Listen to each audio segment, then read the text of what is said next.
بسم اللہ الرحمن الرحیم۔ السلام علیکم۔ کم سے کم ایک مرتبہ پکی سچی توبہ کر کے اور دل سے استغفر اللہ پڑھ کر نیچے کامنٹ میں ڈن لکھ دیجئے۔ اچھا جی، تو آج کی ویڈیو میں ہم تہجد کے بارے میں بات کریں گے کہ سردیوں میں تہجد کی نماز کی کیا فضیلت ہے۔ کیونکہ تہجد کی دعاؤں کے بارے میں تو ہم نے ہمیشہ سے سنا ہے کہ تہجد میں دعائیں قبول ہوتی ہیں، لیکن سردیوں کی راتوں میں تہجد کی نماز عام دنوں سے بھی زیادہ پاورفل ہو جاتی ہے، کیونکہ ٹھنڈ میں اپنے گرم گرم بستر کو چھوڑنا بہت ہی مشکل اور قربانی دینے جیسا کام ہوتا ہے۔ یعنی انسان کو اپنے نفس کو مارنا پڑتا ہے، کیونکہ ٹھنڈ میں تو ہمیں ویسے بھی اٹھنے کا دل نہیں کرتا اور دل کرتا ہے کہ بس پورے دن بستر پر پڑے رہے۔ شاید اسی لیے ہی سردیوں میں تہجد کی نماز کی فضیلت اور زیادہ بڑھ جاتی ہے۔ اور آپ کو تو پتہ ہی ہے کہ اللہ کریم تو ہے ہی رحیم و کریم، وہ تو ہمیشہ ہم پر رحم فرماتے ہیں، وہ تو بہت ہی رحم کرنے والا ہے، ہماری اتنی خطاؤں کے باوجود بھی ہم پر رحم کرتا ہے۔ تو ذرا سوچیں کہ کچھ نیکیاں نہ کرنے پر وہ کریم ہمیں اتنا نواز رہا ہے، تو جب آپ اپنے نرم نرم گرم گرم بستر کو چھوڑ کر اتنی ٹھنڈ میں اٹھو گے اور اس سے مناؤ گے تو کیا وہ ذات آپ کو مایوس لوٹائے گا؟ آپ کو ایسا لگتا ہے؟ نہیں نا، بالکل نہیں۔ یقین کیجئے آپ کو وہ سب عطا کرے گا جس کا آپ سوال کر رہے ہیں۔ ہاں، تھوڑی دیر ہو سکتی ہے اور دیر لگتی ہے، لیکن یاد رکھنا کہ اللہ کے ہاں دیر ہے، اندھیر نہیں۔ اور ایک اور بات ذہن نشین کر لے کہ اس کی ہر دیر میں خیر چھپی ہوئی ہے۔ یقین کیجئے کہ اگر کوئی چیز ہمیں ابھی نہیں مل رہی، اتنے مانگنے کے باوجود بھی، تو ایک بات ذہن میں رکھیے کہ اس چیز کا ملنے کا بھی وقت نہیں ہے، یا ابھی یہ وقت صحیح نہیں ہے اس چیز کو پانے کو۔ آپ یقین کریں کہ جب وہ وقت آئے گا نا، تو کہتے ہیں نا کہ دینے والا جب بھی دیتا چھپڑ پھاڑ کے۔ جی ہاں، بالکل آپ کے ساتھ بھی ایسا ہی معاملہ ہوگا جب آپ کی دعاؤں کی قبولیت کا وقت ہوگا، انشاءاللہ۔ اچھا جی، تو آج کی ویڈیو میں آپ کو بتاؤں گی کہ سردیوں میں تہجد کی نماز کی کیا فضیلت ہے، اور اس کے علاوہ کون سی دعائیں آپ تہجد میں اٹھ کر سردیوں میں پڑھیں اپنی دعا کی قبولیت کے لیے اور اپنے گناہوں کی مغفرت کے لیے۔ ٹھیک ہے، ویڈیو میں آگے بڑھتے ہیں، مگر اس سے پہلے ریکویسٹ ہے کہ آپ سبھی لوگ اس ویڈیو کو آخر تک دیکھیے گا، اور جس کسی نے اس ویڈیو کو لائک نہیں کیا تو ابھی کے ابھی اس ویڈیو کو لائک کر دے، اور جس کسی نے اس چینل کو سبسکرائب نہیں کیا تو ابھی کے ابھی اس چینل کو سبسکرائب کر کے بیل نوٹیفیکیشن کو بھی آن کرے، تاکہ آپ تک میرے چینل کی تمام اپڈیٹس بر وقت پہنچتی رہیں۔ اور اس کے علاوہ ایک اور چیز کہ اس ویڈیو کو زیادہ سے زیادہ شیئر کریے گا۔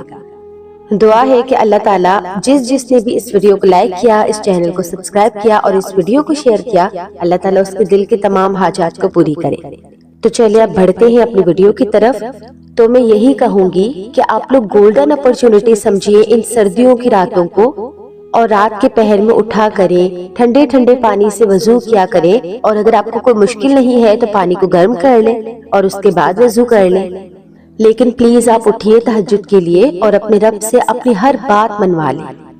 بے شک وہ نوازنے پر آ جائے نا تو ذرے کو آفتاب کر دیتا ہے، ناممکن کو ممکن کر دیتا ہے۔ تو کم سے کم 4 رکعت بھی اگر آپ پڑھیں گے نا تو یہ آپ کے لیے کافی ہو جائیں گے انشاءاللہ۔ اس کے بعد سلام پھیرنے کے بعد آپ ایک تسبیح لیجئے اور تیسرے کلمے کی ایک تسبیح پڑھیے، کیونکہ تیسرے کلمے میں رب کریم کی بے انتہا تعریف ہے۔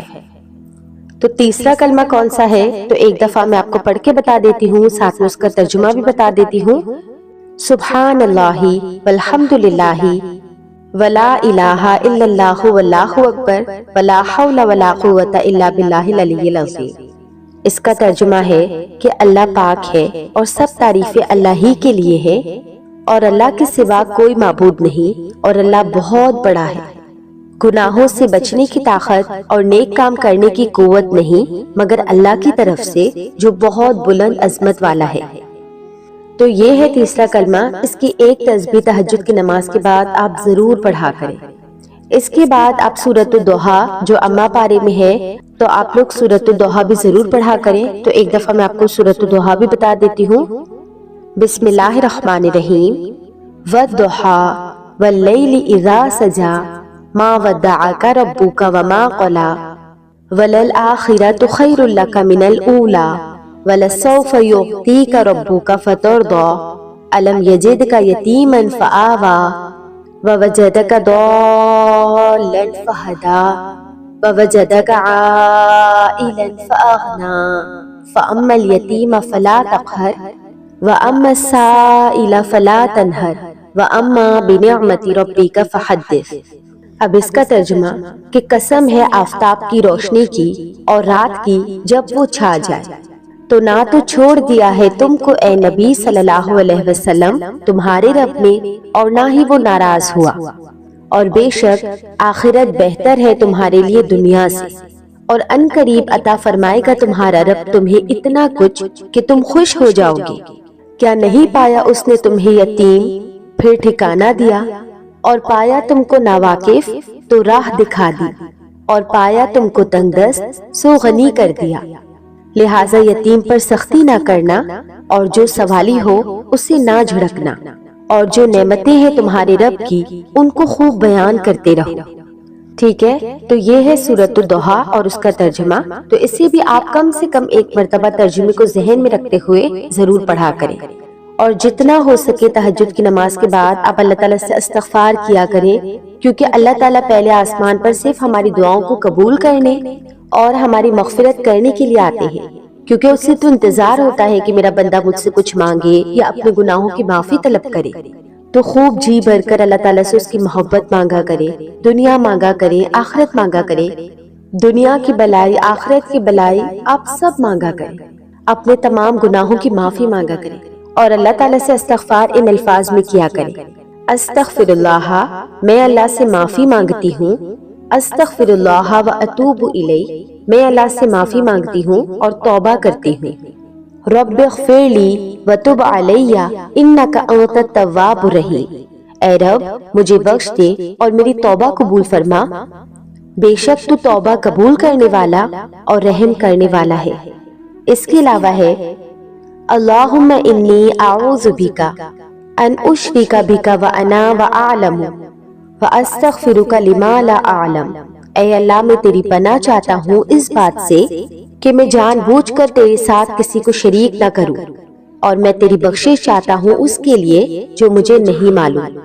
اس کے علاوہ آپ ان الفاظ میں بھی اللہ تعالیٰ سے معافی مانگ سکتے ہیں: اللہم اغفر لی وارحمنی والحقنی بالرفیق، کہ اے اللہ مجھے بخش دے، مجھ پر رحم فرما، اور مجھے آخرت کے اعلیٰ ترین ساتھیوں سے ملاقات نصیب فرما، آمین۔ اس کے علاوہ آپ یہ بھی پڑھ سکتے ہیں: استغفر اللہ العظیم الذی لا الہ الا هو الحی القیوم واتوب الیہ، کہ میں اللہ سے بخشش مانگتا ہوں جس کے سوا کوئی عبادت کے لائق نہیں، زندہ قیوم، اور میں اس سے توبہ کرتا ہوں۔ ٹھیک ہے، تو آپ ان تمام الفاظوں میں یا جو بھی الفاظ آپ کو توبہ و استغفار کے لیے پسند ہے، آپ ان الفاظ میں اللہ تعالیٰ سے توبہ و استغفار کیا کریں۔ تو پلیز سردیوں کی نماز میں تہجد ضرور پڑھیں، خوب دل لگا کر اللہ تعالیٰ سے دعائیں کریں، مغفرت طلب کریں، اور ان تمام الفاظ میں اللہ تعالیٰ سے استغفار کریں۔ اگر آپ تھک چکے ہیں اور ہر جگہ سے راستہ بند اور ناممکن نظر آ رہا ہے تو تہجد شروع کر دیجیے۔ اگر آپ واقعی کسی چیز کو حاصل کرنا چاہتے ہیں تو آج سے ہی تہجد پڑھنا شروع کر دیجیے۔ اگر آپ کا ساتھ کوئی نہیں دے رہا تو یاد رکھیے کہ اللہ کریم ہر پل آپ کے ساتھ ہے۔ جب جب آپ تڑپ رہے ہوتے ہیں، جب جب آپ کا دل دکھتا ہے اور آپ کے لبوں پر جب جب اس کریم و رحیم پروردگار کا نام مبارک آتا ہے، تو وہ فرماتا ہے کہ بول میرے بندے، میں یہی ہوں تیرے ساتھ۔ بغیر مانگے جو رب نعمتوں پر نعمتیں دے رہا ہے، تو سوچے اگر آپ اس رب سے آدھی رات میں جب اٹھ کر اپنی نیند، ایسی ٹھنڈ میں بھی اپنے گرم گرم بستر کو چھوڑ کر آپ اٹھیں گے، اس سے سوال کریں گے، تو کیا آپ کو لگتا ہے کہ وہ آپ کو عطا نہیں کرے گا جس کے لیے آپ بے چین رہتے ہیں؟ یقین کیجئے کہ تہجد اتنی پاورفل نماز ہے کہ جس کو اگر آپ خلوص سے دل سے ادا کر لینا تو وہ بھی ملے گا جو مل نہیں سکتا، کیونکہ ناممکن کو ممکن کرتی ہے تہجد کی نماز۔ تو پلیز 5 وقت کی نماز ادا کیجئے اور پھر تہجد شروع کیجئے۔ انشاءاللہ آپ کی ساری پریشانیاں تکلیفیں دور ہوں گی، آپ یقین کریں۔ اللہ کریم سے دل سے دعا ہے کہ اللہ تعالی ہم سبھی کو تہجد گزار بنا دے، آمین۔ کیونکہ سردیوں کی راتوں میں تہجد ایک ایسا عمل ہے جو بندے کی ہر دعا کو قبول کروا سکتا ہے۔ تو پلیز تہجد کی نماز کی ادائیگی سے پہلے اپنی فرض نمازوں کی پابندی کیجیے، اپنی فرض نمازیں قائم کیجیے اور نہایت خشوع و خضوع کے ساتھ اپنی نمازوں کو ادا کیجیے۔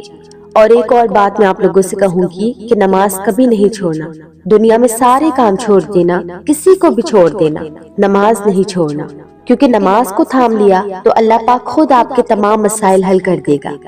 اور ہمارے پیارے نبی صلی اللہ علیہ وسلم کے دنیا سے جاتے ہوئے آخری الفاظ بھی یہی تھے کہ اے میری امت نماز نہ چھوڑنا۔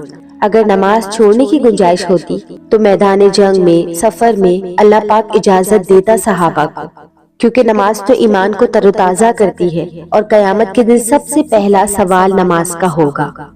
اور اللہ کی قربت کی سب سے بڑی نعمت نماز ہے۔ جب آدمی سجدہ کرتا ہے تو وہ اللہ کے قدموں میں سر رکھتا ہے۔ تو میں آپ سبھی سے ایک ریکویسٹ کرتی ہوں کہ پلیز نماز نہیں چھوڑنا، نماز نہیں چھوڑنا، اور کبھی چھوٹ جاتی ہے تو پلیز قضا ادا کر لینا، لیکن نماز نہیں چھوڑنا، کیونکہ نماز ہم سب مسلمانوں کی پہچان ہے۔ کبھی غور کیا ہے کہ جب ہم نماز نہیں پڑھتے تو ہمیں اپنا وجود بوجھ لگتا ہے، اور جب ہم نماز کی پابندی کرتے ہیں تو ہم اندر سے اپنے آپ کو ہلکا فیل کرتے ہیں، ایسا لگتا ہے کہ اللہ ہمارے ساتھ ہے۔ تو اگر آپ اللہ تعالیٰ سے محبت کے لیے ہاتھ بڑھانا چاہتی ہیں تو اس کے لیے سب سے پہلے ہمیں نماز سے شروعات کرنی ہوگی۔ تو ابھی سے ہی نیت کر لیں کہ میں 5 وقت کی نماز کی پابندی کروں گا یا کروں گی، اور پھر دیکھیں کہ اللہ تعالیٰ کیسے آپ کو توفیق دیں گے۔ تو میرے پیارے بہن بھائیوں، نماز کبھی نہیں چھوڑنا، پہلے اپنے فرض کی ادائیگی کیجیے اور اس کے بعد نفل نمازوں کی طرف آئیں، یعنی تہجد کی طرف، کیونکہ جب تک ہم اپنی فرض کی ادائیگی نہیں کریں گے تب تک ہماری نفل پڑھنے کا بھی کوئی فائدہ نہیں۔ تو تہجد کی نماز بھی تب ہی قبول ہوگی جب آپ اپنی فرض نمازوں کی پابندی کریں گے۔ تو کوشش کیجیے اپنی 5 وقت کی نمازوں کی پابندی کرنے کی اور پھر تہجد ادا کرنے کی۔ ویڈیو اچھی لگی تو ویڈیو کو لائک کر دیں اور نیچے کامنٹ باکس میں ایک دل چھوڑ دیں تاکہ مجھے پتا چلے کہ کتنے لوگوں کو یہ ویڈیو اچھی لگی۔ اور ایک اور بات، میں انشاءاللہ کوشش کروں گی ڈیلی لائیو آنے کی اور آپ سبھی لوگوں کے لیے دعا کرنے کی، تو آپ نیچے کامنٹ باکس میں اپنے لیے دعا لکھ دیں تاکہ میں آپ لوگوں کی وہ دعا بھی اپنی لائف میں شامل کروں۔ ایسی اور ویڈیوز دیکھنے کے لیے میرے اس چینل بیرحلیہ کو سبسکرائب کر کے بیل نوٹیفیکیشن کو آن کر دیں تاکہ آپ تک میرے چینل کے تمام اپڈیٹس بر وقت پہنچتی رہے۔ جزاک اللہ خیرا۔